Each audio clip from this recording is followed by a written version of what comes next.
మాట్లాడితే అరెస్టులు, మరి అరెస్టులకు భయపడరా?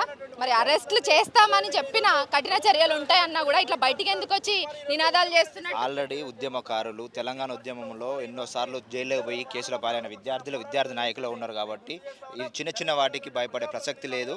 అన్నీ చూసి అన్ని రకాలుగా ఏగి ఉన్న విద్యార్థి నాయకులే ఉన్నారు కాబట్టి చిన్న చిన్న వాటికి భయపడి చిన్న వాటికి భయపడి ఈ విద్యార్థి నాయకులు వెనక్కిపోయే ప్రసక్తి లేదు.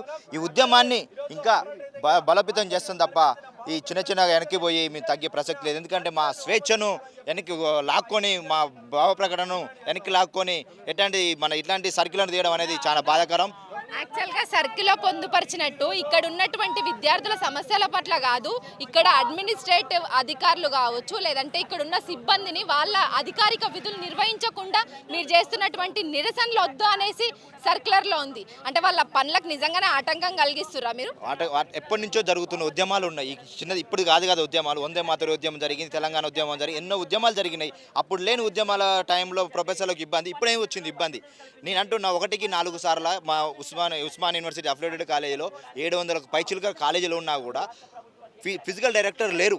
1కి 10 సార్లు మేము చెప్పి లెటర్లు ఇచ్చినా కూడా అసలు చేయని పని చేయకుండా అనవసరమైన పనులు పెట్టుకొని ఫిజికల్ డైరెక్టర్ లేరు, ఫిజికల్ డైరెక్టర్ పెట్టమని 1కి 100 సార్లు లెటర్లు ఇచ్చినా కూడా అసలు పని పక్కకు పెట్టి ఇట్లాంటి పనులు చేయడం వల్ల ఆయనకు మైనసే తప్ప మాలాంటి స్వేచ్ఛ నువ్వు తీసుకొని ఆయన ఏం చేస్తాడు? ఎందుకంటే మేము ఆయన చేయాల్సిన పని చేస్తే బాగుంటుంది, అనవసరమైన పనులు పక్కకు పెడితే బాగుంటుంది. చేయాల్సిన పని చాలా ఉంది.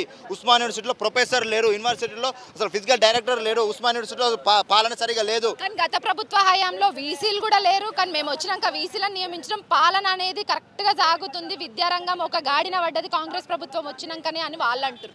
విద్యా సంస్థలు చూసుకోండి. ఏ ఒక్కరు కూడా కాలేజీలోకి పోయి కాలేజీలలో విద్యార్థులు ఉన్న ప్రసక్తి లేదు.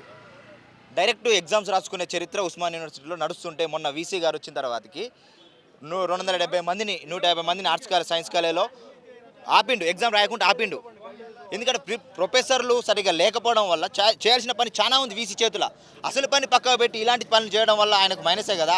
ఎందుకు మా భావ ప్రకటన స్వేచ్ఛను ఆయన లాక్కోవడము? ఎన్నో ఉద్యమాలు చేసి ఎన్నో రకాలుగా విద్యార్థి నాయకులు అసెంబ్లీలో చెప్పిండు, ఎవరు? రేవంత్ రెడ్డి. విద్యార్థి నాయకులు అనేటోళ్ళు ఉస్మాన్ యూనివర్సిటీ నుంచే పుడుతుర్రు. అట్లాంటిది విద్యార్థి నాయకులు తొక్కనిక, ఇదంతా గొంతు నొక్కనిక అనేది మా ఆలోచన. కాబట్టి ఇది భయపడేది ప్రసక్తే లేదు. మేము ఇప్పటికీ అరెస్ట్ అయ్యి ఎన్నోసార్లు ఉన్నాం. ఎన్ని కేసులు ఉన్నాయి అన్న నీ మీద? అరెస్ట్ అయ్యి ఫెడప్ అయిపోయినా ఇంకా ఏం చేసుకున్నా చేసుకోండి, కానీ నేను మాత్రం నా గొంతుగా ఆపను అన్న ఒక ఏమంటారు, ఒక అల్టిమేటం కావచ్చు, హెచ్చరిక కావచ్చు, మీ డిమాండ్లు అన్ని ఇంత స్ట్రాంగ్ గా తల్లినే చంపుతానంటే ఎట్లా ఒప్పుకుంటాం? మేమైనా ప్రాణాలు త్యాగం చేస్తాం, కానీ తల్లిని చంపడానికి మేము ఒప్పుకోము. ఉస్మాన్ యూనివర్సిటీ అనేది మా తల్లి గొంతుకనే పిసుకుతా అంటే మేము ఎట్లా ఒప్పుకుంటాము? మా గొంతుకనైనా నొక్కించుకుంటాం, కానీ ఉస్మాన్ యూనివర్సిటీ గొంతుని ఒప్పుకోగా ఉండము. మేము కంపల్సరీ ఉద్యమం పెద్దగా చేస్తాము. దీన్ని ఆగే ప్రసక్తే లేదు. మా తల్లిని చంపినట్టే ఉస్మానియా యూనివర్సిటీ ఉద్యమాన్ని చంపితే మా తల్లిని చంపినట్టే, ఉస్మాన్ యూనివర్సిటీ తొక్కినట్టే. కాబట్టి మేము 100% చెప్తున్నాం, ఉద్యమాన్ని పెద్దగా చేస్తాము.